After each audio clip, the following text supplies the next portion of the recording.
Tingnan mo ang basag na baso. Malamig na utos ni Vela habang nakadikit ang labi sa kalaguyo. Sa lapag, nanginginig na pinupulot ng matandang si Wena ang mga bubog. Tumutulo ang dugo mula sa kanyang mga daliri. Sa labas, basang-basa sa ulan si Baldo, hawak ang mamahaling pasalubong. Ang pangarap niyang pamilya ay naging isang malupit na bangungot. Susuko ba siya o wawasakin ang kahariang itinayo para sa mga huwad? Dalian mong pulutin niyan. Matanda ka. Baka mabasag pa ang mamahaling sapatos ko dahil sa katangahan mo. Ang malamig at matalim na boses na yon ay tumagos sa manipis na siwang ng bintana, sumabay sa hampas ng hanging dala ng bagyo. Nakatayo sa labas si Baldo, basang-basa ang makapal na jacket matapos ang 12 oras na biyahe mula Amerika. Mahigpit niyang yakap ang isang kahon na naglalaman ng paboritong pabango at mamahaling telang seda para sa kanyang asawang si Vela at ang malambot na pashmina na matagal nang ipinapabili ng kanyang inang si Wena. Ngunit ang eksenang bumungad sa kanyang mga mata mula sa malamlam na ilaw ng sala ay pumunit sa lahat ng kanyang pananabik. Nakaluhod sa malamig na sahig ang kanyang ina, ang dati kagalang-galang na guro. Ngayon ay nanginginig ang mga balikat habang pinupulot ang mga nagkalat na bubog ng baso na sinadyang itapon ng kanyang manugang. Habang ginagawa yon ng matanda, nakaupo sa paboritong sofa ni Baldo si Vela, humihigop ng mamahaling alak at nakasandal sa dibdib ni Nato, ang lalaking itinuring ni Baldo na pinakamatapat niyang kaibigan at katiwala sa mga negosyo. Isang matinding kirot ang gumapang mula sa dibdib ni Baldo patungo sa kanyang lalamunan. Nanigas ang kanyang mga binti at tila naubos ang lahat ng hangin sa kanyang baga. Ang mga kamay niyang sanay humawak ng manibela ng eroplano sa gitna ng malalakas na unos ay biglang nawalan ng lakas. Halos mabitawan ang mga regalong pinaghirapan niyang bilhin gamit ang mga gabing walang tulog sa ibang bansa. Ramdam niya ang pag-init ng kanyang mga mata, hindi dahil sa ulan na patuloy na humahampas sa kanyang mukha, kundi dahil nasa nag-aapoy na puot at pagkadurog na pilit niyang sinisikil. Gusto niyang sipain ang pinto. Gusto niyang sumugod at saktan ang 2 taong niyuyurakan ng kanyang paghihirap. Ngunit natigilan siya nang marinig ang susunod na sinabi ng kanyang pinagkakatiwalaang kaibigan. Hayaan mo na ang matandang iyan, love. Malambing na bulong ni Nato kay Vela, sabay halik sa buhok ng babae. Kapag naaprubahan na ang pekeng power of attorney bukas, maibebenta ko na ang lupa nila sa Tagaytay. Itatapon na natin siya sa kalsada at wala nang magagawa ang utu-uto mong asawa dahil ubos na ang pera niya sa bangko. Huminto ang pagtibok ng puso ni Baldo. Ang katotohanan ay tila isang malaking bato na ibinagsak sa kanyang ulo. Kung susugod siya ngayon at mag-iiskandalo, baka tuluyan nang mawala ang huling piraso ng kabuhayan ng kanyang ina at baka lalo lamang saktan ng mga ito ang matanda bago pa man dumating ang mga pulis. Wala siyang ebidensya maliban sa kanyang mga nakita. Kinagat ni Baldo ang kanyang ibabang labi hanggang sa malasahan niya ang sarili niyang dugo. Pilit niyang nilabanan ang tindi ng galit na sumisira sa kanyang katinuan. Dahan-dahan, umatras siya palayo sa bintana, pabalik sa madilim na sulok ng bakuran at pilit na itinago ang kanyang mga hikbi sa pamamagitan ng pagdiin ng mamahaling telang seda sa kanyang bibig. Ang mga luhang pumapatak mula sa kanyang mga mata ay nag-iwan ng madilim na mantsa sa regalong sana ay simbolo ng kanyang pag-ibig. Habang unti-unting lumalayo sa bahay na ipinatayo niya mula sa sariling pawis, mahigpit na hinawakan ni Baldo ang kanyang telepono sa loob ng bulsa. Siya ba ay babalik sa Amerika? At tatakasan ang masalimuot na bangungot na ito? O tuluyan na siyang magiging isang anino sa sariling bayan upang simulan ng isang tahimik, ngunit malupit na paghihiganti? Bakit kailangang maging ganito kalupit ang mundong ginagalawan ng kanyang ina habang siya ay nagpapakamatay sa paghahanap buhay upang mabigyan sila ng magandang buhay? Ang tanging sumagot sa kanyang isipan ay ang patuloy na paghampas ng mga patak ng ulan sa basang semento isang malungkot at malamig na himig ng kanyang gumuhong mundo. Isang malalim at mabigat na pagbuntong hininga ang pinakawalan ni Baldo bago niya marahang kinatok ang maliit na pinto ng bahay ni Elijah, ang kababatang kapitbahay at anak ng yumaong matalik na kaibigan ng kanyang ina. Basang-basa siya. Nanginginig ang buong katawan hindi dahil sa lamig ng masamang panahon, kundi dahil sa walang awang pagguho ng kanyang buong pagkatao. Nang bumukas ang pinto, nanlaki ang mga mata ng dalaga nang makita ang lalaking kilala niya bilang isang matagumpay na piloto. Ngayon ay mukhang isang sugatang hayop na nawalan ng masisilungan. Walang pag-aalinlangang pinasok ni Elijah si Baldo at mabilis na isinara ang pinto upang hindi sila mapansin ng kabilang bahay. Sa loob ng maliit at simpleng sala, naupo si Baldo habang balot ng nakabibinging katahimikan. Kumuha ang dalaga ng tuyong tuwalya at dahan-dahang pinunasan ang basang buhok at likod ng lalaki. Ang simpleng kilos na ito ng pag-aalaga ay nagpalambot sa matigas na pader sa dibdib ni Baldo, isang kalinga na matagal na niyang hindi nararadatan mula sa sarili niyang asawa na puro luho lamang ang inaatupag. Kasabay ng banayad na pagpunas ng tuwalya, unti-unting ibinunyag ni Elijah ang mga madilim na lihim na matagal na niyang pinagmamasdan mula sa kabilang bakod. Halos mabulunan sa sariling laway si Baldo habang ikinukwento ng dalaga kung paano laging nakakulong si matandang Wena sa madilim na bodega. Ang mga pagkakataong nakikita niyang umiiyak ito habang pinapakain ng mga tirang pagkain at ang matatalim na salitang ipinupukol ni Vela sa tuwing walang nakatingin. Tumayo si Baldo, tila hindi na makahinga, at lumapit sa maliit na bintana ni Elijah kung saan tanaw ang gilid ng kanyang sariling bahay. Sa tulong ng malamlam na liwanag mula sa poste ng ilaw, nakita niya ang kusina. Nandoon ang kanyang ina, nakaupo sa isang lumang silya. Nilalapitan ni Vela na may dalang platong naglalaman ng tila panis na ulam na hindi man lang ininit. Gustong isigaw ni Baldo ang lahat ng sakit at sisihin ng kanyang sarili.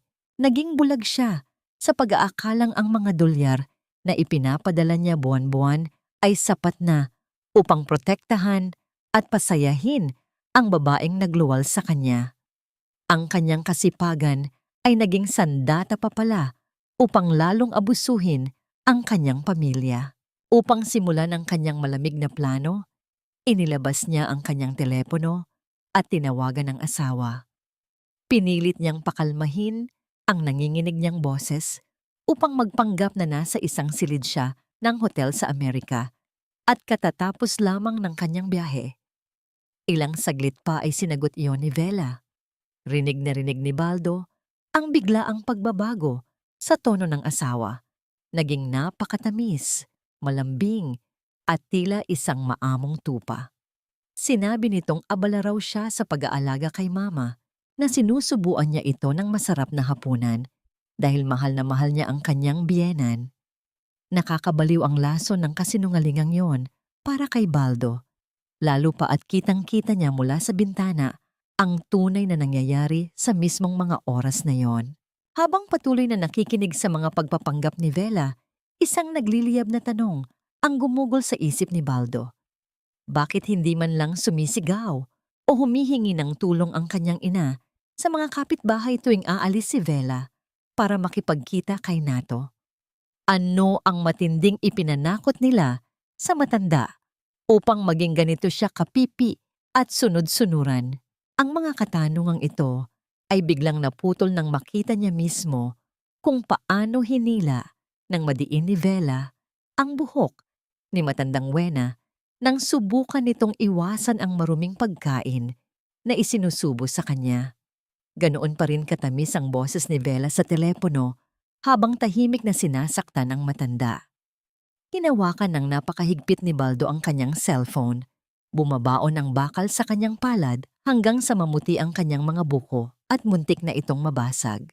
Sa bawat segundong dumadaan sa gitna ng matalim na pagbuntong hininga, unti-unting namamatay ang dating inosenteng Baldo at isinisilang ang isang lalaking handang ipadama ang totoong impyerno sa mga taong nagpahirap sa kanyang ina. Hello mga sisi! Happy weekend sa inyong lahat! Dito lang ako sa bahay sinusuklayan ng aking dearest mother-in-law. Ang matamis at malanding boses ni Vela ay umaling-aungaw mula sa screen ng cellphone ni Eladia.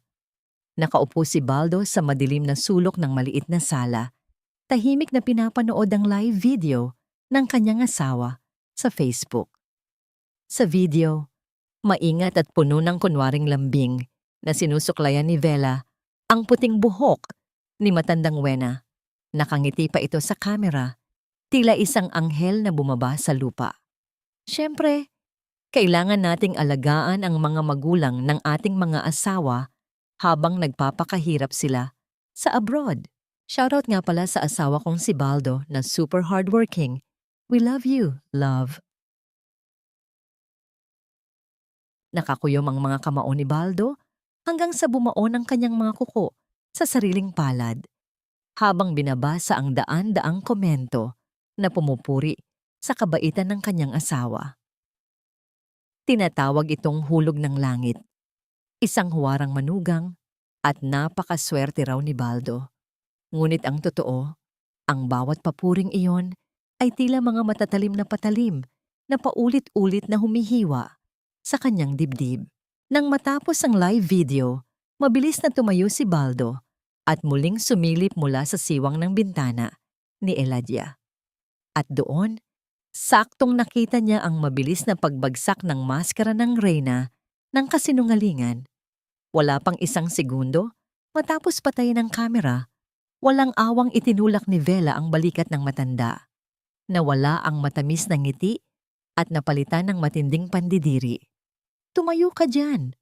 Matanda ka. Mataray na utos ng babae gamit ang wikang Taglish na punong-puno ng inis. Pumunta ka sa likod at linisin mo ang kubeta. Ang baho-baho mo na nga, pati ba naman ang amoy ng kwarto ko sinisira mo? Make sure na malinis yan, kundi wala kang hapunan. Tahimik na tumayo ang kanyang ina. Nakayuko at halatang nanginginig ang mga binti habang naglalakad patungo sa madilim na bahagi ng bahay. Napabuntong hininga si Baldo. Kinuha niya ang kanyang lumang pitaka mula sa bulsa ng basang jacket. Dahan-dahan niyang inilabas ang isang gusot at kupas na litrato nilang mag-ina. Kuha noong araw na nakapasa siya sa board exam.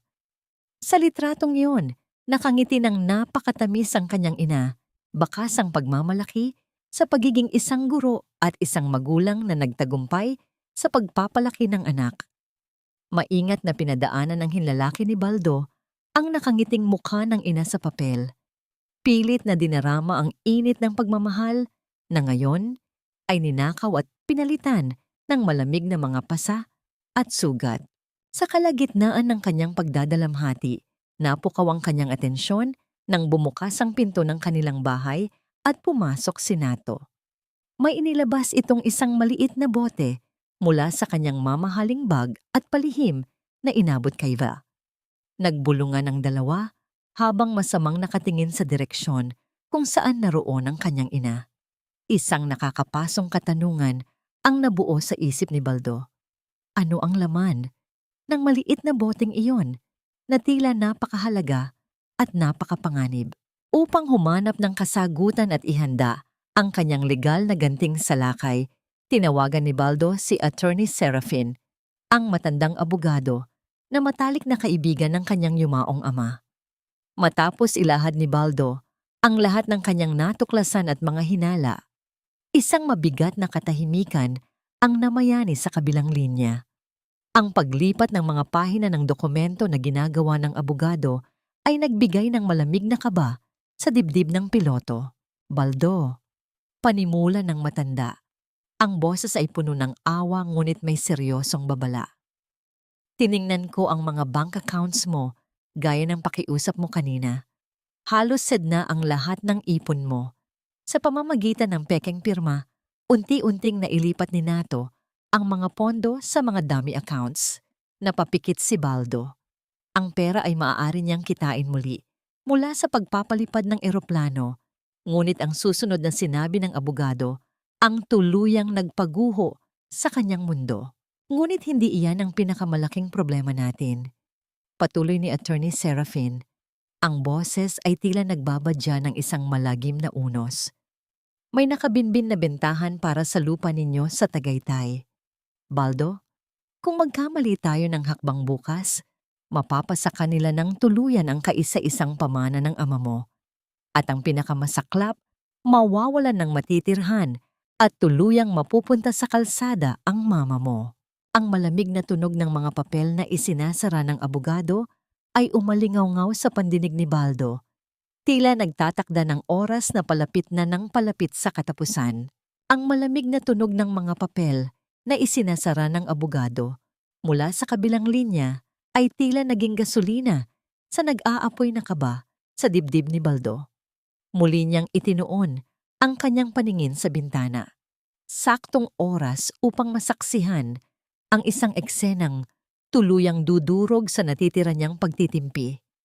Hawak ni Vela ang maliit na boteng ibinigay ni Nato kanina. Sa pilitan nitong hinila ang buhok ng kanyang inang si Wena upang iangat ang mukha ng matanda habang ang isang kamay ay may hawak na baso ng tubig. Inumin mo ito. Bilis! Matigas na utos ni Vela gamit ang naiinis at nandidiring tono. Isiniksik niya ang dalawang malalaking tableta sa nakatikom na bibig ng matanda. Pampabawas ito ng talino mo para hindi ka na mag-isip. Pabigat ka sa buhay ko. Alam mo ba yon? Kung hindi ko lang kailangan ang pirma mo para maibenta ang lupa, matagal na kitang itinapon sa kalye. Umiling ng umiling si matandang Wena. Pilit nitong iniluluwa ang gamot, lumalaban sa abot ng kanyang mahinang pangangatawan. Tumutulo ang luha sa mga nangungulubot na pisngi. Dahil sa labis na inis, isang malakas at malutong na sampal ang pinakawalan ni Vela na nagpatabingi sa mukha ng matanda at nagpabagsak sa kanya sa sahig. Ang tunog ng paglapat ng palad sa pisngi ay tila isang matalim na kidlat na yumanig sa buong pagkatao ni Baldo. Hindi na niya nakayanan. Mabilis siyang humakbang patungo sa pinto ni Eladia. Handang tumakbo patawid ng kalsada upang patayin sa bugbog ang asawang walang kaluluwa. Ngunit bago pa niya mabuksan ang pinto, mahigpit na yumakap sa kanyang braso si Eladia.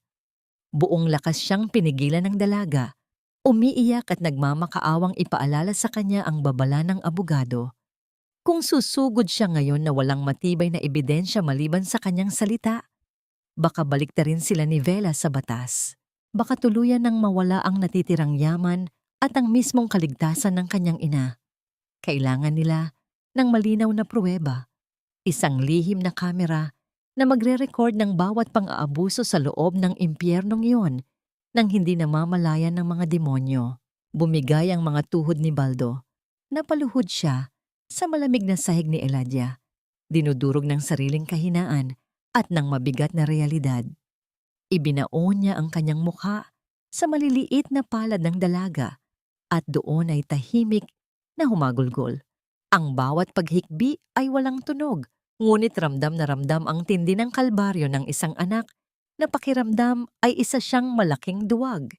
Dinaramdam niya ang bawat hapdi ng sampal at pang-aabuso na natatanggap ng kanyang ina habang wala siyang magawa kundi ang magtago sa dilim. Samantala, sa loob ng bahay, nagsimula ng umepekto ang matapang na gamot. Nakahiga na si Vela sa sofa at walang pakialam na nanonood ng telebisyon habang iniwan nitong nakaupo sa malamig na sahig ang nahihilong biyenan. Mula sa kanyang pwesto, sa kabilang bahay, pisatiri, pebay. Nakita ni Baldo kung paano pilit na iginagapang ni Wena ang sarili patungo sa lumang piano sa gilid ng sala, malapit sa paso ng bulaklak na sampagita. May ibinubulong ang kanyang ina sa sarili, mga salitang nababasa ni Baldo mula sa mabagal na paggalaw ng mga labi nito. Ang susi. Kailangan kong itago ang susi. Isang matinding kuryosidad ang sumibol sa isip ni Baldo. Anong susi ang pilit na pinoprotektahan ng kanyang ina gamit ang huling patak ng kanyang nauubos na lakas. Ngunit bago pa man niya lubusang mapag-isipan ang hiwagang iyon, isang nakapangingilabot na eksena ang naganap. Sinubukan ni matandang Wena na tumayo upang maglakad paakyat sa hagdan patungo sa kanyang madilim na kwarto. Dahil sa matinding pagkahilo-dulot ng gamot at panghihina ng mga tuhod, nakawala ang kanyang pilit na pagkapit sa pasamano. Isang mabigat na pagbagsak at sunod-sunod na paggulong ng katawan sa kahoy na hagdan ang yumanig sa paningin ni Baldo. Nakita niyang nakahandusay ang kanyang ina sa paanan ng hagdanan, tuluyang nawalan ng malay at hindi na gumagalaw. Tila huminto ang pag-ikot ng mundo at kasabay nito ay ang mabilis na pagtibok at tuluyang pagtigil ng puso ni Baldo. Ang mabilis na tibok ng puso ni Baldo ay tila unti-unting ninanakawan ng buhay habang pinapanood niya ang sumunod na ginawa ng kanyang asawa. Sa halip na tulungan ang dugo ang ina na nahulog sa hagdan, tamad na tumayo si Vela mula sa pagkakaupo. Hinawakan ang braso ng walang malay na matanda at walang awang kinaladkad ito papasok sa madilim na bodega na parang isang walang kwentang sako ng basura. Buong gabi ay hindi nakatulog si Baldo. Nakatingin lamang sa bintana. Dinaramdam ang malamig na hangin at ang matinding pag-aalala para sa inang hindi niya matulungan. Kinabukasan, isang malaking sasakyan ng kargamento ang huminto sa tapat ng kanilang bahay. Ibinaba ng mga kargador ang isang malaking balikbayan box. Ito ang kahon na pinuno ni Baldo ng kanyang mga pangarap, pawis at dugo mula sa ilang buwang pag-overtime bilang piloto sa ibang bansa. Bawat tsokolate, bawat damit at bawat kagamitan sa loob niyan ay binili niya ng may ngiti. Umaasang magdudulot ito ng saya sa kanyang pamilya. Mabilis na pinunit ni Vela ang packing tape at tuwang-tuwang hinalungkat ang mga laman nito kasama si Nato. Puno ng malakas at mapang-asar na tawanan ang sala ng bahay habang inilalabas nila ang mga mamahaling tsokolate at pabango. Wow! Tingnan mo nga naman ang padala ng uto-uto kong pwedeng asawa. Natatawang wika ni Vela habang inaabot ang isang malaking kahon ng tsokolate kay Nato. Sa'yo na lahat yan, love. Paborito mo yan, di ba? Tutal, pera mo rin naman ang ipinambili niya dyan dahil hawak na natin ang bank accounts niya. Patuloy sa paghalungkat si Vela hanggang sa makita niya ang isang napakagandang kulay kastanyas na cardigan. Mamahalin ang tela nito. Binili pa ni Baldo sa isang sikat na tindahan sa Amerika dahil alam niyang madalas lamigin ang kanyang ina sa gabi. Tiningnan ito ni Vela mula ulo hanggang paa. Umikot ang kanyang mga mata sa pandidiri. Sa hindi sinadyang pagkakataon, natapon ni Nato ang kape nito sa mamahaling marmol na sahig. Walang pag-aalinlangang ibinagsak ni Vela ang magandang cardigan sa natapong likido at ginamit iyon upang punasan ang maduming sahig. Perfect pamunas! Nakangising sabi ni Vela habang tinatapakan at idinidiin ang damit sa sahig. Tutal amoy lupa na rin naman ang isusuot nitong si Tanda. Mas bagay ito sa alikabok. Ang bawat pagtapak ni Vela sa damit na yon ay parang pagtapak sa mismong puso ni Baldo. Pisikal niyang naramdaman ang sakit sa kanyang dibdib na tila pinipiga ang kanyang mga laman loob. Ngunit hindi pa nakontento ang demonyong asawa. Kinuha ni Vela ang walang lamang karton ng balikbayan box, binuhat ito patungo sa bodega at marahas na ibinato sa direksyon ni matandang Wena na nakaupo sa sulok, nanginginig at puno ng pasa ang mukha mula sa pagkahulog kagabi. Diyan ka matulog sa kahon na yan, bulyaw ni Vela. Ang matamis nitong mukha ay napalitan ng anyo ng isang halimaw. Amoy Amerika yan, bagay sa tulad mong pabigat na umaasa lang sa padala. Wala nang pambili ng kama ang tanga mong anak para sa'yo dahil malapit na kayong lumayas dito.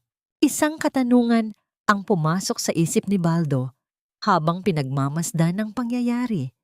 Bakit hindi na lang sinunog o itinapon ni Vela ang malaking karton sa basurahan? Mayroon ba siyang ibang malupit na balak na gagamitin laban sa kaawa-awang matanda? Nang isara ni Vela ang pinto ng bodega, Naiwang mag-isa si matandang Wena sa dilim.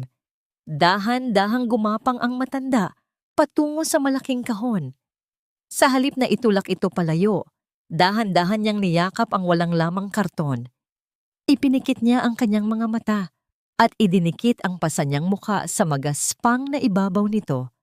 Tila ba, sa pamamagitan ng pagyakap sa kahon, ay nayayakap niya rin ang anak na nagpakahirap ipadala iyon. Tahimik siyang umiyak, ibinubulong ang pangalan ng kanyang anak sa gitna ng malamig at madilim na kwarto. Ang tanawing iyon ay ganap na nagwasak sa kaluluwa ni Baldo. Pilit niyang pinipigilan ang sariling mapahagulgol habang nakakapit sa rehas ng bintana ni Eladia. Pagsapit ng hapon, lumabas si Vela upang magtapon ng ilang balat ng tsokolate at mga ginusot na papel mula sa loob ng bahay. Habang abala ang babae sa pag-scroll sa kanyang cellphone, palihim na lumabas si Eladia, dala ang kanyang walis. Mabilis at maingat niyang pinulot ang isang tiyak na lukot na papel na hindi napansin ni Vela na nahulog sa gilid ng basurahan. Pagbalik ni Eladia sa loob ng kanyang bahay, agad niyang inabot ang gusot na papel kay Baldo. Nanginginig ang mga daliri ng piloto habang dahan-dahan niyang binubuklat ang mga tiklop nito. Nang tuluyan itong mabuksan, tumambad sa kanyang mga mata ang isang mensahe at sa mismong gilid ng mga salita ay may isang tuyong patak ng dugo na nagpakilabot sa kanyang buong pagkatao. Ang paghaplos ni Baldo sa lukot na papel ay puno ng pag-iingat. Tila ba hawak niya ang mismong naghihingalong kaluluwa ng kanyang ina. Nanginginig ang kanyang mga labi habang binabasa ang mga salitang isinulat gamit ang nanginginig na kamay at sa mismong gilid ng papel ay ang natuyong patak ng dugo. Malinaw ang mensaheng nakasulat. Nasa ilalim ng sampagita ang susi ng piano. Iligtas mo ang sarili mo, anak. Isang matinding bugso ng emosyon ang yumanig sa dibdib ng piloto.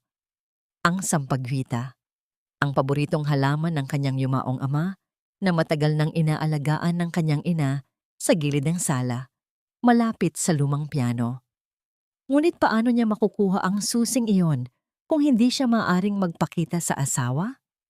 Alam niyang kapag nagkamali siya ng hakbang, maaring mapabilis ang masamang balak ni Vela at Nato na ibenta ang kanilang huling ari-arian. Nangibabaw ang katapangan sa puso ni Eladia. Walang pag-aalinlangang nag-alok ang dalaga na siya ang papasok sa bakuran upang kunin ang susi. Kahit labag sa kalooban ni Baldo na ilagay sa panganib ang tanging taong tumutulong sa kanya, wala siyang ibang pagpipilian. Kinaumagahan, nagluto si Eladia ng matamis na biko at inilagay ito sa isang malinis na plato. Gamit ang dahilan ng pagiging isang mabuting kapitbahay, tumawid siya patungo sa bahay ni Baldo. Ang pag-ikot ng siradura sa pinto ay naghudyat ng paglabas ni Vela. Nakataas ang kilay ng asawa ni Baldo, hawak ang mamahaling cellphone at halatang naiistorbo sa kanyang ginagawa. "Oh, ano na naman kailangan mo, Eladia?" Mataray na tanong ni Vela na hindi man lang tiningnan ang dalang pagkain ng dalaga. "Busy ako. Kausap ko ang asawa ko sa Amerika." Inalok ni Eladia ang pagkain at nagdahilang nais lang niyang walisin ang mga natuyong dahon na inipadpad ng hangin malapit sa pintuan ng bahay upang hindi magmukhang makalat sa paningin. Umikot ang mga mata ni Vela, kinuha ang plato ng biko at bumalik sa pagtipa sa kanyang cellphone. "Make sure na malinis yan, ha? Ayoko ng alikabok sa tapat ng bahay ko." Habang abala si Vela sa pag-scroll sa internet, dahan-dahang lumapit si Eladia sa malaking paso ng sampagwita. Ang kanyang puso ay parang gustong kumawala sa kanyang dibdib dahil sa matinding kaba. Pasikreto at mabilis niyang hinukay ang mamasa-masang lupa gamit ang kanyang mga daliri. Hinanap niya ang matigas na bagay sa ilalim ng mga ugat. Ilang saglit pa, nakapa ng kanyang mga kuko ang isang malamig na bakal. Ang kalawanging susi, ngunit bago pa niya tuluyang maiangat ang susi mula sa lupa, naramdaman niya ang mabibigat na yabag ng mga paa mula sa kahoy na hagdan sa loob ng bahay. Papalapit ito sa pintuan. Agad na isinilid ni Elijah ang susi sa bulsa ng kanyang palda at nagkunwaring nagpupulot ng mga tuyong dahon. Lumabas si Nato, nakasuot ng pambahay na damit na pagmamay-ari mismo ni Baldo. Kunot ang noo ng lalaki habang pinagmamasdan ang dalaga. "Sino ang kausap mo dyan sa labas, love?" Tanong ni Nato kay Vela, sabay matalim na tumitig kay Elijah. Nagpaliwanag ang dalaga nang may magalang na ngiti at nagpaalam na tapos na sa paglilinis. Hindi na hinintay ni Elijah ang sagot ng lalaki at mabilis na naglakad pabalik sa kanyang bahay. Pagpasok ni Elijah sa kanyang sariling pinto. Agad siyang napasandal sa pader, hinahabol ang kanyang hininga. Lumapit si Baldo, bakas ang labis na pag-aalala sa mukha. Dahan-dahang inilabas ni Elijah ang kalawanging susi mula sa kanyang bulsa. Nang iabot niya ito kay Baldo, saglit na nagtama ang kanilang mga daliri. Sa gitna ng madilim at malamig na bangungot na pinagdaraanan ng piloto, ang banayad na dampi ng mainit na balat ni Elijah ay nagbigay ng isang pambihirang ginhawa at pag-asa na hindi siya nag-iisa sa laban na ito. Tinitigan ni Baldo ang susi sa kanyang palad. Ngayon ay nasa kanya na ang kasagutan. Ngunit isang napakalaking katanungan ang naghihintay sa likod ng lumang piano. Ano ang itinatago doon na pilit pinoprotektahan ng kanyang ina gamit ang kanyang sariling dugo at natitirang hininga? Upang malaman ang katotohanan, kailangang gawin ni Baldo ang pinakamapanganib na hakbang.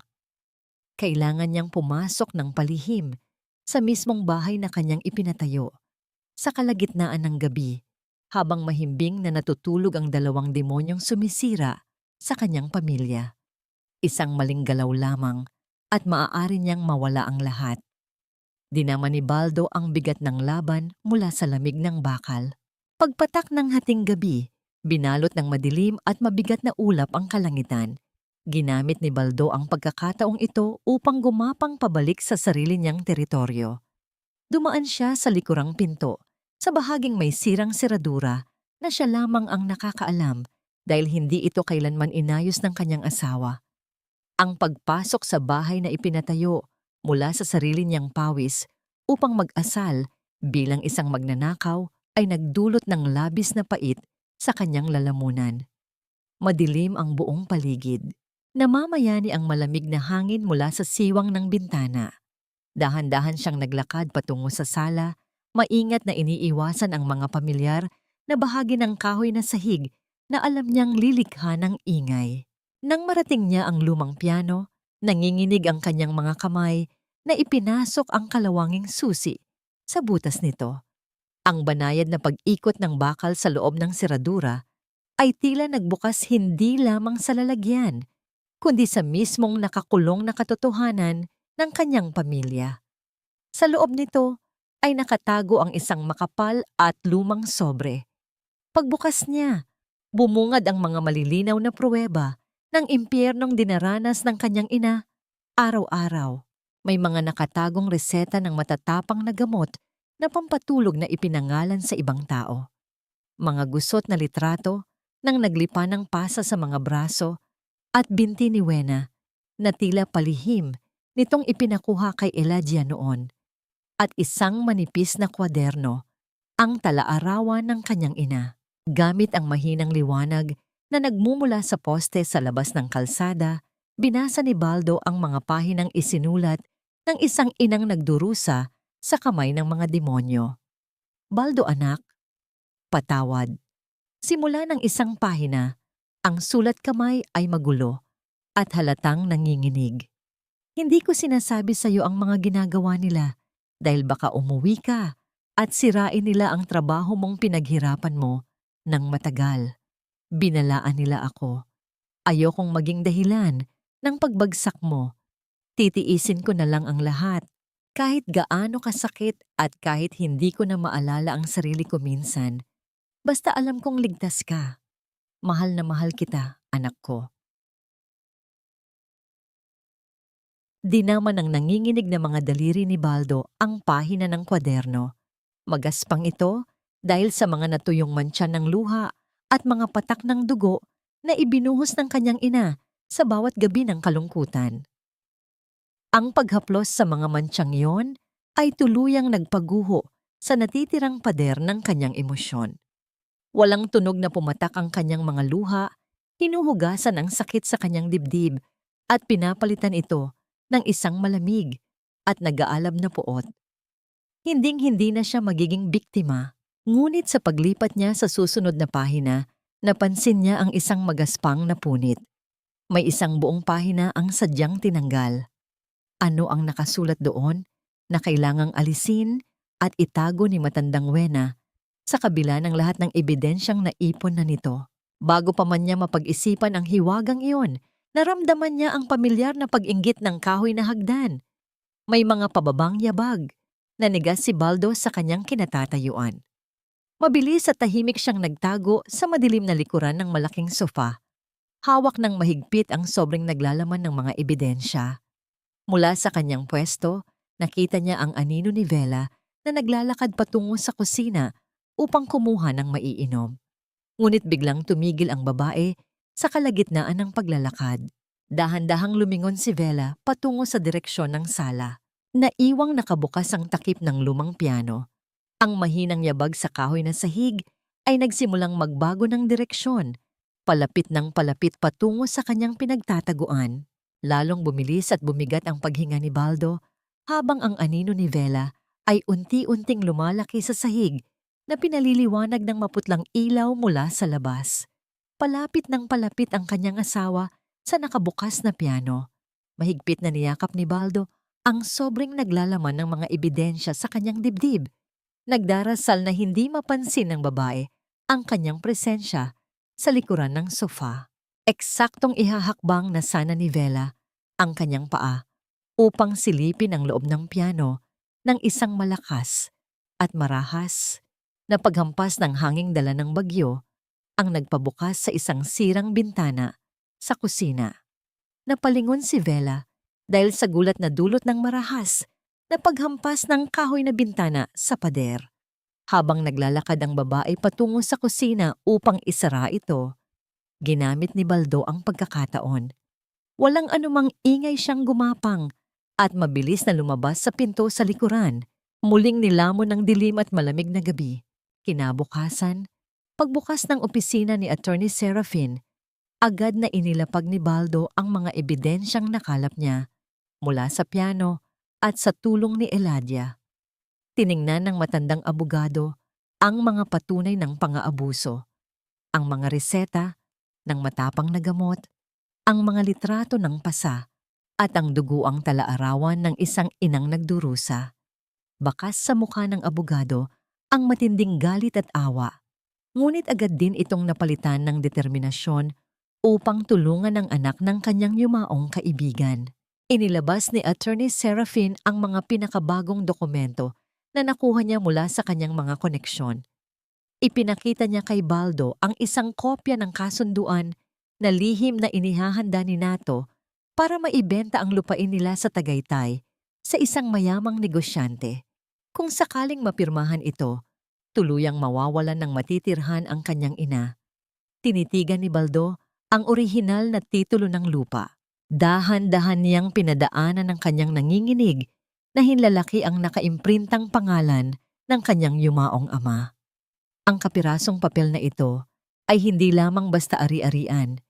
Ito ay ang pawis at patunay ng malinis na pag-ibig ng kanyang ama na ngayon ay pilit ninanakaw ng mga taong walang kaluluwa. Mula sa pagiging isang biktima na walang magawa kundi umiyak, unti-unting naramdaman ni Baldo ang pagbangon ng kanyang kapangyarihan. Nagsimula ng mag-isip ng malamig at kalkulado ang kanyang isipan upang mapigilan ang tuluyang pagbebenta nang hindi nalalaman ng mga kalaban. Lihim na nagtungo sina Baldo at Attorney Serafin sa opisina ng Register of Deeds. Naghain sila ng isang formal na harang o adverse claim sa titulo ng lupa. Ang hakbang na ito ay isang palihim ngunit matibay na patibong. Kahit anong subok ni Nato na ibenta ang lupa, lalabas at lalabas sa mga record na may legal na problema ito. kaya walang sino mang makakabili nito ng tuluyan. Ngunit hindi doon nagtapos ang plano ng piloto. Lihim din siyang nakipagkita sa negosyanteng balak pagbentahan ni Nato. Nang malaman ng negosyante ang panlolokong ginagawa sa likod ng transaksyon, pumayag itong makipagtulungan kay Baldo upang patibongin ang dalawang manloloko sa tamang panahon. Habang maayos na naihahanay ni Baldo ang kanyang mga legal na patibong, isang palaisipan ang hindi pa rin maalis sa kanyang isipan. Pinagmasdan niyang mabuti ang dokumento ng Special Power of Attorney na ginagamit ni Nato. Eksaktong-eksakto ang pagkakagaya sa kanyang pirma. Paano nakuha ng kanyang dating matalik na kaibigan ang ganoon kalinis na kopya ng kanyang lagda gayong nakatago ang lahat ng kanyang mga personal na dokumento sa Amerika? Pagsapit ng gabi, pabalik na si Baldo sa maliit na bahay ni Elijah nang biglang mag-ilaw at mag-vibrate ang kanyang telepono sa loob ng kanyang bulsa. Ang pamilyar na himig ng pagtawag ay nagpabigat sa kanyang paghinga. Pangalan ng kanyang asawa ang nakarehistro sa screen. Huminga siya ng malalim, pinakalma ang sarili at dahan-dahang sinagot ang tawag. Love. Umiiyak at garalgal na boses ni Vela ang agad na bumungad sa kanya. Isang napakagaling na pag-arte nang pighati ang pumuno sa kabilang linya. Love, patawarin mo ako. Nadulas ako kanina. Nakunan ako. Nawala ang baby natin. Kailangan ko ng malaking pera para sa operasyon at pagpapagamot ng mama mo. Ibenta na natin ang lupa sa Tagaytay. Pakiusap. Ang malamig na tunog ng pag-iyak na umaagos mula sa telepono ay tila naging hudyat ng pagsisimula ng pinakamalaking laro ng kasinungalingan sa buhay ni Baldo. Kinabukasan, isang malaking sasakyan ang huminto sa tapat ng bahay ni Baldo.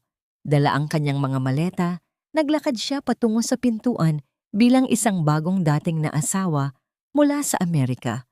Ang pagbukas ng pinto ay naghudyat ng pagsisimula ng pinakamahusay na pag-arte sa buhay ng piloto. Bumungad sa kanya si Vela, nakasuot ng maputlang damit na pantulog, magulo ng kaunti ang buhok, at may naglalandas na mga luha sa pisngi. Isang napakagaling na pagtatanghal ng isang inang namatayan ng anak. Love! Garalgal at umiiyak na bulyaw ni Vela, sabay sa lampak ng mahigpit na yakap sa asawa. Wala na ang baby natin. I'm so sorry. Wala akong kwentang asawa. Ikinulong ni Baldo ang babae sa kanyang mga bisig. Ang pakiramdam ng pagyakap sa asawa ay tila pagyakap sa isang malamig at makamandag na ahas. Pilit niyang nilabanan ang matinding pandidiri na gumagapang sa kanyang balat. Hinaplos niya ang likod nito at gumanti ng mga matatamis, ngunit hungkag na salita. Shh! Nandito na ako, love. Magiging maayos din ang lahat. Huwag mong sisihin ang sarili mo. Mula sa likuran, naglakad papalapit si Nato. May hawak na baso ng tubig at umaarte bilang isang nag-aalalang kaibigan. Mabuti naman at nakauwi ka na, pare. Malungkot na wika ni Nato.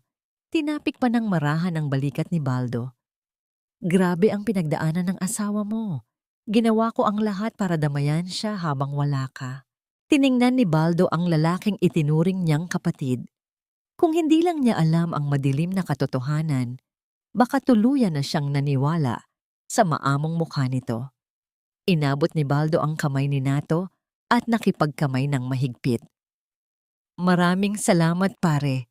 Hindi ko alam kung anong gagawin ni Vela kung wala ka. Salamat sa pag-aalaga sa pamilya ko. Sa isang maikling sandali, nahuli ng mga mata ni Baldo ang palihim na pagpapalitan ng makahulugang ngiti ni Nato at Vela. Isang ngiti ng tagumpay. Akalang tuluyan na nilang napaikot sa kanilang mga palad ang bulag at utu-utong piloto. Upang lalong patunayan ang kanyang pagiging inosente, pinunasan ni Baldo ang mga pekeng luha ni Vela. Bilang ganti, umikot ang mga braso ni Vela sa leeg ng asawa at idinampi ang kanyang mga labi sa pisngi ni Baldo. Ang dampi ng labing iyon ay nagdulot ng sukdulang pag-aalab ng galit sa buong pagkatao ng lalaki. Upang hindi sumabog sa galit, ibinao ni Baldo ang kanyang isang kamay sa loob ng bulsa ng kanyang pantalon.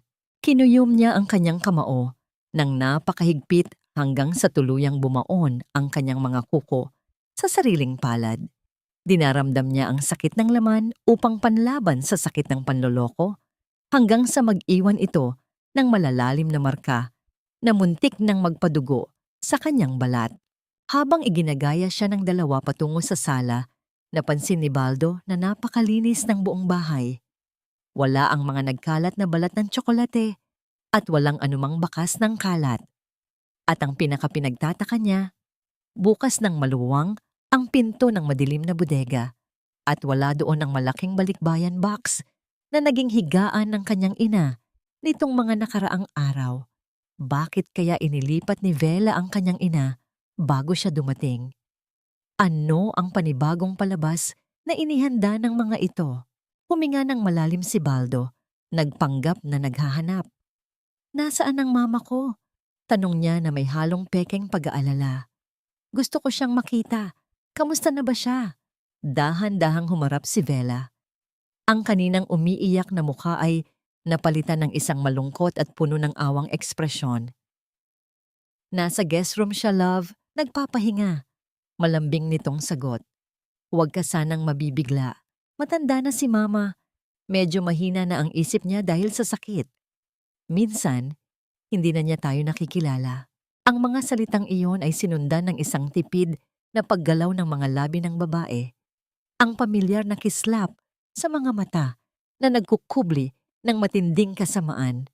Ang nangiti ng isang sinungaling. Mabibigat ang mga hakbang ni Baldo patungo sa pintuan ng guest room. Ang banayad na paggalaw ng kahoy na pinto ay naglantad sa isang eksenang higit na masakit kaysa sa anumang pisikal na sugat. Nakaupo si matandang Wena sa gilid ng malambot na kama. Maayos ang kanyang suot, isang malinis at mabangong bestida na halatang ipinasuot lamang ni Vela upang pagtakpan ang mga pasa at alikabok mula sa madilim na bodega. Subalit, sa kabila ng malinis na panlabas na anyo, ang mga mata ng kanyang ina ay walang buhay, nakatitig sa kawalan na tila isang basag na manika. Hindi na napigilan ni Baldo ang pag-agos ng kanyang mga luha. Lumuhod siya sa malamig na sahig sa harap ng ina at dahan-dahang inabot ang mga kulubot nitong kamay. Ma, nandito na ako. Umuwi na ako, ma. Garalgal na wika ng piloto, puno ng pananabik at pighati. Dahan-dahang inilingon ni Wena ang kanyang ulo. Tinitigan niya ang sariling anak, ngunit walang bakas ng pagkilala sa kanyang mga mata. Sa halip, isang matinding takot ang dumaan sa kanyang mukha. Mabilis at marahas niyang binawi ang kanyang mga kamay mula sa pagkakahawak ni Baldo. Sino ka? Nanginginig at malamig nitong tanong, umiiwas ng tingin. Lumayo ka sa akin. Wala akong anak. Ang mga salitang iyon ay tila mga patalim na isinaksak ng paulit-ulit sa dibdib ni Baldo. Alam niyang dulot ito ng labis na trauma, ng matatapang na gamot, at ng matinding takot na baka saktan siya ng mga demonyong nakabantay sa kanila kung magpapakita siya ng kahinaan.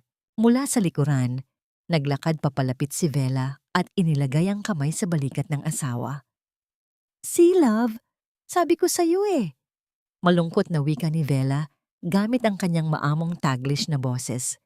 Matagal na siyang ganyan. Ang bilis lumala ng demensya niya. Minsan nga nagiging agresibo pa siya, kaya kailangan siyang ikulong sa kwarto para sa sarili niyang kaligtasan.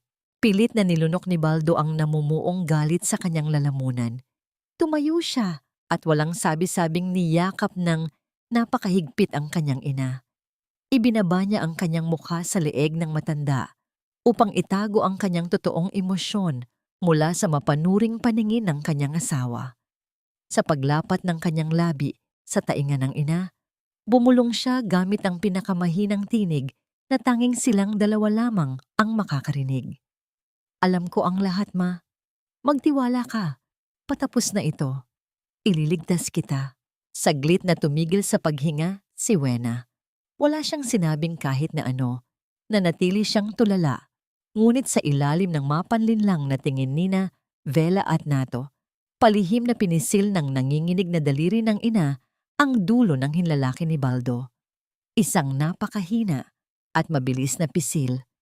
Ngunit sapat na upang magbigay ng init at patunay, nagising ang kaluluwa ng isang ina sa loob ng basag nitong katawan. Naiintindihan niya ang kanyang anak. Sa paglayo ni Baldo mula sa yakap, napansin niya ang kabilang kamay ng kanyang ina na mahigpit na nakakuyom at nakatago sa ilalim ng makapal na kumot. Mahigpit ang pagkakakapit ng matanda rito. Tila may pinoprotektahan itong isang maliit na bagay na ayaw ipagkatiwala kahit kanino. Ano kaya ang hawak-hawak ng kanyang ina sa ilalim ng telang yon? Pinahid ni Baldo ang kanyang mga luha at nagkunwaring nawasak ang puso sa sitwasyon ng ina. Nagpaalam siya na kailangan niya muna ng hangin sa labas upang pakalmahin ang kanyang sarili. Naglakad siya palabas, ngunit sa halip na bumaba ng hagdan, sinadya niyang huminto at magtago sa madilim na bahagi ng pasilyo. Ilang sandali pa, narinig niya ang mahinang pag-uusap ni Vela at Nato mula sa loob ng kwarto. Siguraduhin mong pipirmahan na niya ang papeles bukas para sa pagbenta ng lupa. Gagamitin natin ang rason na kailangan natin ng pera para sa pampagamot ng nanay niya. Malamig na utos ni Vela. Wala na ang maamong boses. Pagkatapos niyang pumirma, itatapon na natin ang matandang ito sa pinakamurang bahay ampunan. Nakakadiri na ang amoy niya sa bahay ko. Ang marahang pagsara ng kahoy na pinto ay nag-iwan ng nakakabinging katahimikan sa pasilyo. Habang sa loob ng dibdib ni Baldo ay nagsisimula nang sumabog ang bulkan ng kanyang paghihiganti. Umaga, nakalatag sa ibabaw ng mamahaling hapagkainan ang makakapal na dokumento para sa pagbebenta ng lupain sa Tagaytay. Sa magkabilang dulo ng lamesa, nakaupo sina Vela at Nato, parehong may nakatagong pag-asa at kasakiman sa kanilang mga mata. Sa gitna nila ay si Baldo, tahimik na nakatitig sa mga kontrata, nagkukunwaring isang asawang labis na naguguluhan at nabibigatan sa sitwasyon. Nagsimula ang palabas ni Vela. Dahan-dahan niyang inabot ang kamay ni Baldo. Pinisil ito ng marahan at nagpaagos ng mga luhang sadyang tinawag para sa pagkakataong ito. Love, alam kong mahirap pakawalan ang lupang iyan dahil pamana iyan ng papa mo. Umiiyak na panimula ng babae. Ang boses ay nanginginig sa perpektong timpla ng pighati. Pero isipin mo naman ang pamilya natin. Nawala ang baby natin. Kailangan ko ng matinding gamutan para makabawi ang katawan ko. At si Mama. Nakita mo naman ang kalagayan niya, di ba? Kailangan natin ng malaking pera para maipasok siya sa isang magandang pasilidad kung saan may mag-aalaga sa kanya ng tama. Ginagawa ko ito para sa pamilya natin, Baldo. Kung mahal mo ako, pipirmahan mo ito. Sa bawat matamis at mapanlinlang na salitang lumalabas sa bibig ng kanyang asawa, ramdam ni Baldo ang pag-akyat ng asido sa kanyang lalamunan. Isa itong napakahusay na pananakot na nakabalot sa pag-ibig.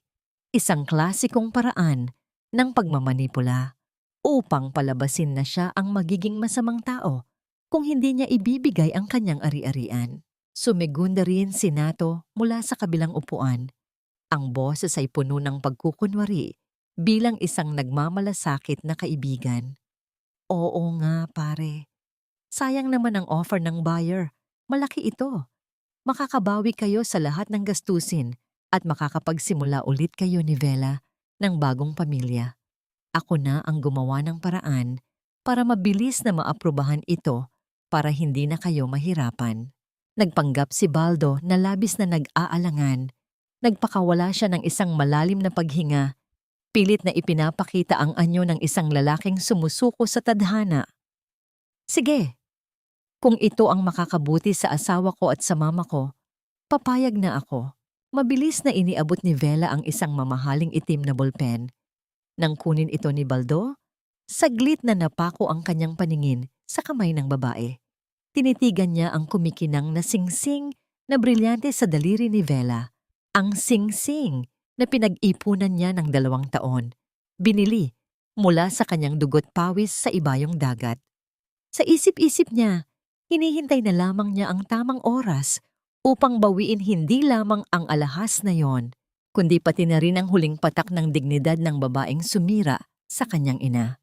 Inilapit ni Baldo ang dulo ng bolpen sa nakalaang patlang. Sa halip na isulat ang kanyang tunay na lagda, sinadya niyang ibahin ang kurba ng mga letra at gumamit ng isang maling pirma. Alam niyang sa mata ng batas, ang dokumentong ito ay walang anumang bisa dahil bukod sa maling pirma, nauna na nilang naihain ni Attorney Serafin ang legal na harang sa titulo kahapon. Nang maiangat ni Baldo ang bolpen, isang malapad at palihim ng ngiti ang sumilay sa mga labi ni Vela at Nato. Akala ng 2 huwad na hawak na nila ang buong mundo. Upang lalong higpitan ang patibong, nagsalita si Baldo nang may ngiti sa mga labi. Dahil nabenta na natin ang lupa at magkakaroon na tayo ng malaking pera, gusto kong imbitahin ang buong barangay bukas ng gabi. Magpapabigay ako ng isang malaking salo-salo. Iimbitahin ko ang mga kaibigan mo, ang mga kasamahan natin sa simbahan, at pati na rin ang mismong buyer ng lupa natin upang makapagpasalamat ako ng personal. Nagtaka ang dalawa sa biglaang desisyon na ito. Kumunot ang noo ni Vela. Bukas agad, love? Hindi ba masyadong mabilis? At saka, nakakahiya sa mga tao. Kakatapos ko lang makunan. Hinawakan ni Baldo ang magkabilang balikat ng asawa at tinitigan ito sa mga mata. Gusto kong ipakita sa buong mundo kung gaano ako kaswerte sa iyo, Vela. Isang pasasalamat para sa lahat ng sakripisyo mo. Hayaan mong ako ang mag-asikaso ng lahat dahil sa labis na pagkauhaw sa atensyon at papuri mula sa ibang tao, hindi na tumanggi si Vela. Pabor sa kanyang imahe ang isang malaking pagdiriwang. Iniabot ni Baldo ang pirmadong dokumento kay Nato na agad naman nitong kinuha ng may matinding kasabikan. Para sa ating bagong simula, nakangiting sabi ni Baldo habang tinitingnan ang kumikislap na mga mata ng kanyang dating kaibigan. Ang hindi alam ng 2 magnanakaw habang nag-aakala silang nanalo na sila sa laro. Sa labas ng kanilang malaking gate ay may isang hindi pamilyar na sasakyan na tahimik na nakaparada. Sa loob nito ay 2 matitikas na lalaki na may mga nakasukbit na armas, mga investigador na ipinadala ni Attorney Serafin upang masusing bantayan ang bawat galaw ng mga nakatakdang kriminal. Ang banayad na pagguhit ng tinta sa maputing papel ay naging hudyat ng nalalapit na katapusan ng kanilang masasayang araw. Naging abala ang buong bahay kinabukasan sa paghahanda para sa malaking pagdiriwang. Ang mga mabilis na yabag ng mga nagdadala ng pagkain at ang masiglang pag-uusap ng mga nag-aayos ng mga bulaklak at dekorasyon ay pumuno sa bawat sulok ng sala. Para kay Vela, ito ang gabi ng kanyang tagumpay. Sa harap ng malaking salamin sa kanyang kwarto, buong pagmamalaking pinagmasdan ng babae ang kanyang sarili. Suot niya ang isang napakagandang pulang bestida na nagpapalitaw sa kanyang kurbada. Isa-isa niyang ikinabit sa kanyang leeg at mga tainga ang mga kumikinang na brilyante na binili mula sa dugo at pawis ni Baldo. Pakiramdam niya ay isa siyang reyna na sasambahin at kaiinggitan ng buong barangay mamayang gabi. Wala siyang kamalay-malay na ang isusuot niyang korona ay gawa sa nag-aapoy na yero. Habang abala ang lahat sa pag-aasikaso sa harap ng bahay, ginamit ni Baldo ang pagkakataong iyon upang isagawa ang pinakamahalagang bahagi ng kanyang plano. Kasama si Eladia na nagpanggap na naglilinis ng mga pinggan sa kusina. Palihim silang pumasok sa kwarto kung saan nakakulong si matandang Wena. Nakaupo ang ina sa madilim na sulok, takot at nanginginig dahil sa dami ng taong hindi pamilyar sa labas. Dahan-dahan at maingat na inalalayan ni Baldo ang kanyang ina patayo. Gamit ang pinto sa likod ng bahay kung saan walang tao, itinakas nila ang matanda palabas patungo sa isang nakaparadang sasakyan sa madilim na bahagi ng kalsada. kung saan naghihintay si Attorney Serafin at dalawang investigador. Nang makaupo na ng maayos si Wena sa loob ng ligtas at malamig na sasakyan, dahan-dahang hinawakan ni Baldo ang magkabilang pisngi ng kanyang ina. Tinitigan niya ang mga matang pagod, malungkot, at punong-puno ng pangamba. "Hindi ka na babalik sa madilim na kwartong yun, Ma." Malambing at buong pusong pangako ni Baldo habang pilit pinipigilan ang pagpatak ng kanyang mga luha. Pangako, pagkatapos ng gabing ito, magiging malaya na tayo at hindi ka na muling sasaktan ni Numan. Bumalik si Baldo sa loob ng bahay at inasikaso ang teknikal na bahagi ng palabas. Sa gitna ng sala, inayos niya ang isang malaking white screen at ang projector. Maingat niyang isinaksak ang isang maliit na flash drive na naglalaman ng impyerno ni Vela at Nato, at siniguradong konektado ito sa pinakamalakas na speaker ng sound system. Habang sinisiguro ni Baldo na gumagana ang lahat ng kable, nahagip ng kanyang paningin si Nato na naglalakad patungo sa pasilyo kung nasaan ang kwarto ni Wena. Kumunot ang noo ng lalaki, tila may hinahanap o naisuriin bago magsimula ang kasiyahan. Napansin kaya ng Kalaguyo na nawawala ang matandang bilanggo bago pa man magsimula ang programa? Pinigil ni Baldo ang kanyang hininga habang nakatitig sa likuran ng lalaki, handang sumugod kung sakaling mag-iba ang ihip ng hangin. Ngunit bago pa man maiikot ni Nato ang hawakan ng pinto, umalingaw-ngaw ang malakas na pagtawag ni Vela mula sa sala upang salubungin ang mga mahahalagang bisita na sunod-sunod nang dumarating. Tinalikuran ni Nato ang kwarto at mabilis na bumalik sa mayorya ng mga bisita. Nakahinga ng maluwag si Baldo. Nagsimula na ang formal na programa. Puno ng mga tao ang buong bahay, mga kapitbahay, mga miyembro ng simbahan at pati na rin ang mayamang negosyante na balak pagbentahan ng lupa. Sa gitna ng makapigil hiningang pananabik, umakyat si Vela sa maliit na entablado. Kumikinang ang kanyang mga alahas at napakatamis ng kanyang mga ngiti, handang magbigay ng pananalita tungkol sa kanyang mga pekeng sakripisyo bilang isang ulirang asawa. Sa isang madilim na sulok kung saan hindi siya napapansin ng karamihan, tahimik na nakatayo si Baldo, mahigpit na nakahawak sa remote control ng projector. "Handa na ba kayong makita ang katotohanan?" Bulong niya sa hangin. Ang nakakabulag na liwanag ng projector ay handa ng lamunin ang mga huwad na nakatayo sa itaas. Nakangiting inabot ni Vela ang mikropono sa gitna ng maliwanag na entablado. Ang kanyang pulang bestida ay sumusunod sa bawat pinunggalaw ng kanyang katawan, habang ang mga brilyante sa kanyang leeg ay kumikinang sa ilalim ng mga ilaw. Tahimik at matiyagang nakikinig ang buong barangay, kabilang na ang pari ng kanilang parokya at ang mga mayayamang negosyante na inanyayahan ni Baldo. "Good evening sa inyong lahat at thank you so much sa pagpunta niyo tonight." Panimula ni Vela gamit ang kanyang pinakamatamis at pinakamalambing na boses na sinabayan pa ng bahagyang pagpunas ng panyo sa gilid ng kanyang mata. "Gusto ko lang sanang magpasalamat sa asawa kong si Baldo. Hindi madali ang maging asawa ng isang OFW. Ang daming sakripisyo, lalo na nitong mga nakaraang buwan. Nawala ang baby namin at kailangan ko pang alagaan si Mama na unti-unti nang kinakain ng kanyang sakit. I gave up my own happiness para sa pamilyang ito.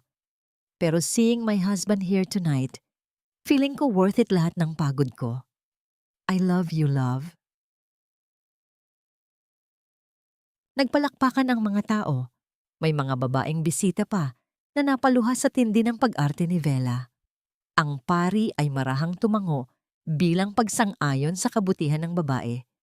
Mula sa kanyang inuupuan, nakangiting tumayo si Nato at kinuha ang mikropono upang magbigay din ng kanyang mensahe. Bilang best friend at itinuturing na kapatid ni Baldo, wika ni Nato, puno ng pagmamalaki at kumpiyansa habang nakatingin sa kaibigang pinagtataksilan niya. "Saksi ako sa lahat ng hirap ni Vela. Habang nasa himpapawid si Baldo, ako ang naging sandala ng pamilyang ito. Ginawa ko ang lahat para hindi maramdaman ni Vela na nag-iisa siya. Kaya pare, huwag kang mag-alala. Nandito lang ako lagi para sa inyo. Kung hindi lang napakalalim ng pagtitimpi ni Baldo, kanina pa niya sinakal ang 2 demonyong nakatayo sa harap niya.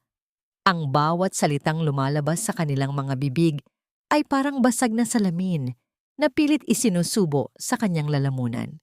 Ngunit pinanatili niya ang isang kalmadong mukha. Ang kanyang katahimikan ay hindi na bunga ng kahinaan, kundi ang tahimik na paghahanda ng isang berdugong hahatol sa mga kriminal. Dahan-dahan siyang tumayo at naglakad patungo sa gitna ng sala, hawak ang remote control ng projector na nakatutok sa malaking white screen sa likuran ni Vela. Maraming salamat sa napakagandang mensahe ninyong dalawa.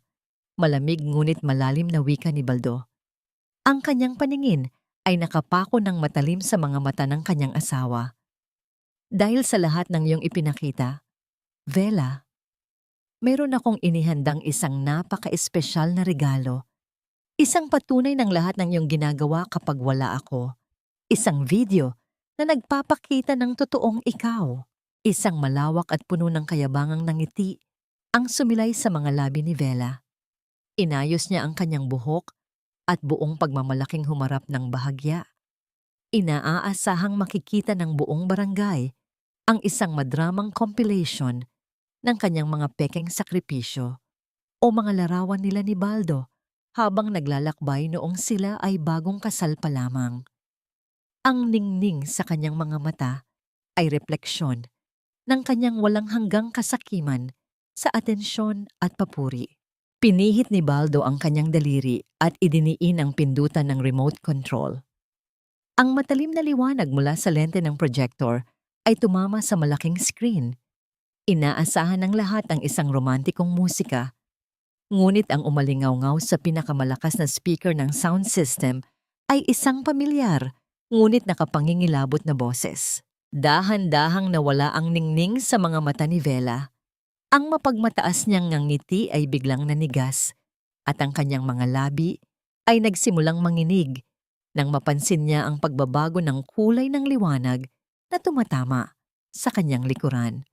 Wala itong bahid ng romansa. Ang bawat tao sa silid ay natigilan. Ang nag-aabang na pananabik ay biglang napalitan ng matinding pagkabigla.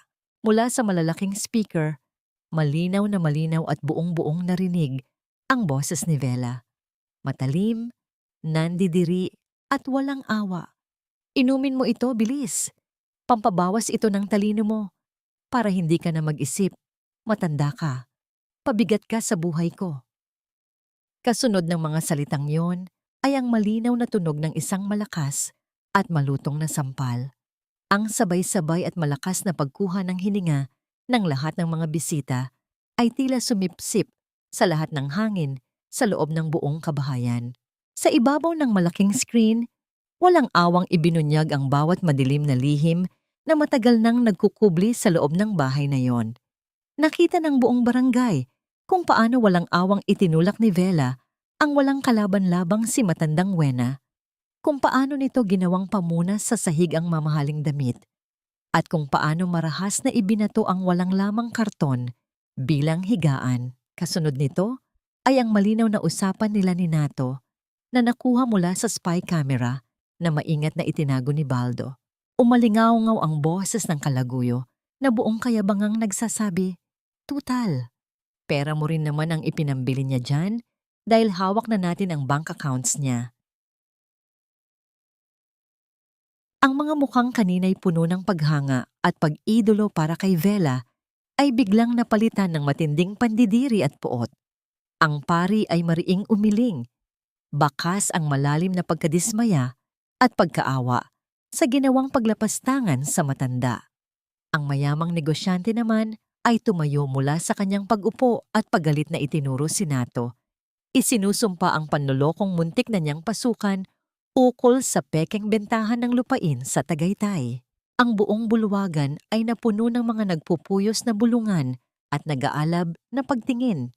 Dahil sa matinding gulat at kaba na mahuli, nagtatakbo si Nato patungo sa projector upang tanggalin ang saksakan at itigil ang video. Ngunit bago pa man niya mahawakan ang makina, mabilis at mahigpit siyang hinawakan sa magkabilang braso ng dalawang matitikas na lalaking kanina pa nagkukunwaring mga ordinaryong bisita. Ang mga ito ay ang mga imbestigador at lihim na alagad ng batas na inarkila ni Attorney Serafin. Pilit na nagpupumigla si Nato, ngunit wala siyang kawala sa matipunong pagkakahawak ng mga ito. Nang makita ang tuluyang pagbagsak ng kanilang itinatagong kaharian, nagwala si Vela. Umiiyak siya ng napakalakas. Ngunit ngayon, wala na itong bahid ng matamis na pagkukunwari, kundi dalisay na takot at hiya. Tuluyan nang nawasak ang maskara ng kanyang pagiging huwarang reyna. Lumuhod siya sa malamig na sahig sa harap ni Baldo. Pilit na niyayakap ang mga binti ng asawa at kumakapit sa huling hibla ng pag-asa. "Love, let me explain. Pakinggan mo muna ako, please." Humahagulgol na pakiusap ni Vela. Pilit ginagamit ang kanyang huling sandata ng pagmamanipula. "Ginawa ko lang yan dahil pinabayaan mo ako. Lagi kang wala sa tabi ko. Kung sana nandito ka palagi, hindi ako maghahanap ng atensyon sa iba. Ikaw ang nagtulak sa akin na gawin ito, love. Ikaw ang may kasalanan." Tinitigan ni Baldo ang babaeng nasa kanyang paanan. Wala nang natitirang bakas ng pagmamahal. Wala nang kahit isang patak ng awa sa kanyang nanlalamig na dibdib. Dahan-dahan siyang yumuko. Sa halip na tulungan itong tumayo tulad ng ginagawa niya noon, malamig at mabigat niyang inalis ang mga kamay ni Vela na nakakapit sa kanyang hita. Binitawan niya ang mga nanginginig na daliri nito na parang isang napakaruming basahan na nakakadiring hawakan, walang anumang bahid ng pagpapatawad o pag-ibig. "Maaari mo akong saktan at nakawan, Vela, ngunit wala kang karapatang yurakan ang dignidad ng inang nagbigay sa akin ng buhay." Mabagal ngunit nag-aapoy na wika ni Baldo, ang bawat salita ay tila matatalim na patalim na bumaon sa puso ng babae. "At huwag na huwag mong gagamitin ang mga pawis at sakripisyo ko bilang palusot sa sarili mong kasamaan. Tapos na ang pag-arte mo. Ngayon, mag-isa mong haharapin ang impyernong ikaw mismo ang gumawa." Nangibabaw ang panaghoy ni Vela, isang nakakabinging pag-iyak ng isang taong inalisan ng lahat ng kayabangan at ganap na hinubaran ng dangal sa harap ng buong komunidad. Ngunit habang nakatuon, ang atensyon ng lahat sa humahagulgol na babae at sa galit ng mga bisita, palihim na kumawala si Nato mula sa pagkakahawak ng isang imbestigador na saglit na lumingon kay Vela. Dahan-dahan siyang gumagapang patungo sa madilim na pinto sa likuran, umaasang makakatakas siya sa sariling patibong na kanyang hinukay. Ngunit bago pa man makarating si Nato sa pintuan, malakas na bumukas ang pangunahing pinto ng bahay. Pumasok si Attorney Serafin, nakatayo ng tuwid, kasunod ang mga unipormadong pulis. Hawak ng matandang abogado ang makakapal na papel, ang formal na warrant of arrest para sa mga patong-patong na kaso ng pandaraya, pagnanakaw at pisikal na pang-aabuso sa matatanda. Nang makita ni Nato na napalibutan na siya ng mga otoridad at wala ng kahit anong puwang para makatakas, pilit siyang tumayo at mabilis na dumukot sa loob ng bulsa ng kanyang pantalon. Ang liwanag mula sa malaking chandelier ng sala ay sumalamin sa isang mapanganib na bagay na kanyang inilabas. Ang matalim na kislap ng bakal. Walang alinlangang inihagis ni Nato ang kanyang sarili. Patungo kay Baldo, ang kamay ay mahigpit na nakakapit sa patalim, umaasang makaganti bago tuluyang makulong. Ngunit hindi man lang umatras o nagpakita ng takot ang piloto. Bago pa man dumampi ang talim sa kanyang balat, mabilis na sumugod ang mga alagad ng batas. Isang malakas na pagkakabundol ang nagpabagsak kay Nato sa malamig na sahig. Mabilis na inikot ng mga pulis ang kanyang mga braso sa likuran. Ang paglapat ng malamig at mabigat na posas sa kanyang mga pulso ay nagtapos sa kanyang kahibangan. Tuluyang pinatay ang kanyang anumang pag-asa na makatakas. Sa kabilang panig, sa pilitang itinayo ng dalawang babaeng pulis si Vela. Ang mga kumikinang na brilyante sa kanyang mga braso ay pinalitan din ng malamig na posas. Nagwala ang babae, sumisigaw, at nagpupumiglas, tuluyang sinira ang kanyang magandang ayos. Ang kanyang mamahaling pampaganda ay umagos kasama ng kanyang mga luha. Nag-iwan ng maitim at nakakapanlulumong mantsa sa kanyang mukha. Wala nang natirang paggalang mula sa mga kapitbahay na kanina lamang ay pumapalakpak sa kanya. Tinalikuran siya ng lahat. Tahimik nilang pinapanood ang tuluyang pagbagsak ng isang huwad na reyna patungo sa labis na kahihiyan. Sa kalagitnaan ng kaguluhan, dahan-dahang nahawi ang mga tao malapit sa pintuan. Pumasok si Eladia, maingat na inaalalayan si matandang Wena. Iba na ang tindig ng ina ngayon. Wala na ang nanginginig na matandang nakakulong sa madilim na bodega na parang isang basahan. Kahit may mga pasa pa rin sa kanyang mukha at mabagal pa rin ang paghakbang, ang kanyang mga mata ay unti-unting nililinawan mula sa epekto ng gamot. Nag-aalab ang mga ito sa tapang at dignidad ng isang inang muling nakamit ang kanyang kalayaan. Huminto si Wena sa mismong harap ng umiiyak at nakaposas na si Vela.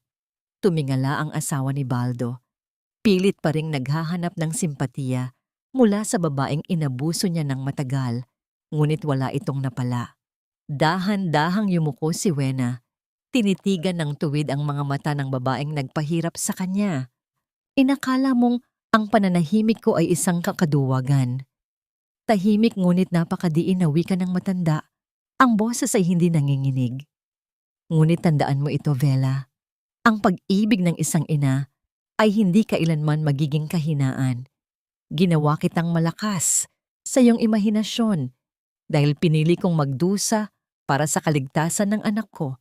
At ngayon, ang pagmamahal ding iyon ang tatapos sa lahat ng kasamaan mo. Wala nang naisagot si Vela, kundi ang humagulgol ng malakas habang kinakaladkad siya ng mga pulis palabas ng bahay kasabay si Nato. Unti-unti ring nagpaalam ang mga bisita, nag-iwan ng mga salita ng suporta at paghingi ng tawad kay Baldo at sa kanyang ina dahil sa kanilang pagkabulag sa katotohanan. Nang tuluyang mawala ng tao ang malaking sala at bumalik ang kapayapaan, lumapit si Wena sa kanyang anak. Dahan-dahan niyang ipinatong ang kanyang mainit na palad sa malapad na balikat ni Baldo.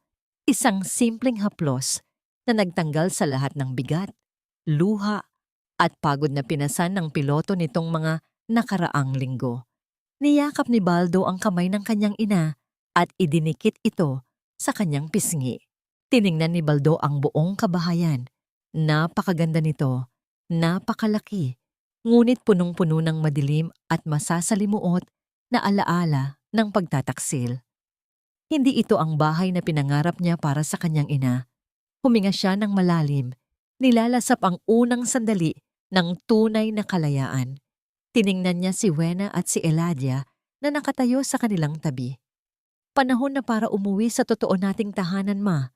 Nakangiting wika ni Baldo. Ang preskong simoy ng hangin mula sa bukas na pinto ay yumakap sa kanila, nagbabadya ng isang payapa at magandang simula. 6 na buwan ang lumipas. Sa isang mataas at tahimik na bahagi ng Tagaytay, nakatayo ngayon ang isang simpleng bahay na yari sa kahoy at napalilibutan ng malalaking bintanang gawa sa kapis. Sa bawat pag-ihip ng sariwang hangin, sumasama ang matamis at nakakapanatag na halimuyak ng mga namumukadkad na sampagwita na nakatanim sa buong paligid. Ang lugar na ito ay malayo sa malaki at malungkot na mansyon sa syudad, ngunit dito natagpuan ni Baldo at matandang Wena ang yaman na hindi mabibili ng anumang salapi. Mula sa maluwang na balkonahe, nakangiting pinapanood ni Baldo ang kanyang ina. Nakaupo si Wena sa harap ng isang bago at makintab na piano. Ang banayad na paglapat ng kanyang mga daliri sa mga tiklado ay lumikha ng isang masayang himig na sumasabay sa indayog ng mga dahon. Sa paligid ng matanda ay may 4 na maliliit na bata mula sa kalapit na komunidad na tuwang-tuwang kumakanta. Wala na ang mga pasa sa balat ni Wena, at tuluyan nang naglaho ang bakas ng takot at pagkalito sa kanyang mga mata. Muli siyang naging isang guro, isang inang nagbibigay ng liwanag sa iba. Maraming nagtatanong kay Baldo kung napatawad na ba niya ang mga taong sumira sa kanyang pamilya. Kasalukuyang pinagdurusahan ni Vela at Nato ang kanilang mga krimen sa likod ng malamig na rehas, tuluyang tinalikuran ng mundong dati nilang pinagyayabangan.